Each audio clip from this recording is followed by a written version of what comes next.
chụp mũi à, ngoài chụp mũi.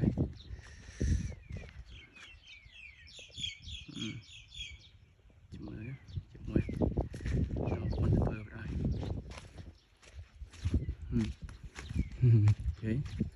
Chúng ta ở tầm miền luôn phải trâu cứ đã nên êm. Mũi. Thấm. Anh này ruồi bằng con rồi.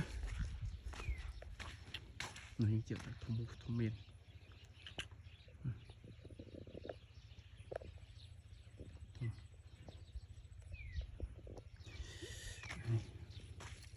Anh này chinh bà ra.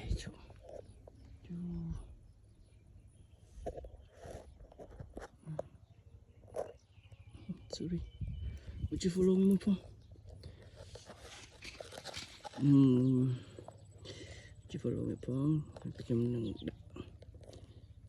chị bác ôn lên mơ lên tapi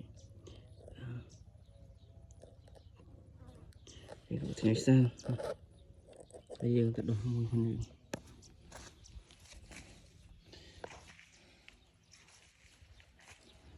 thằng này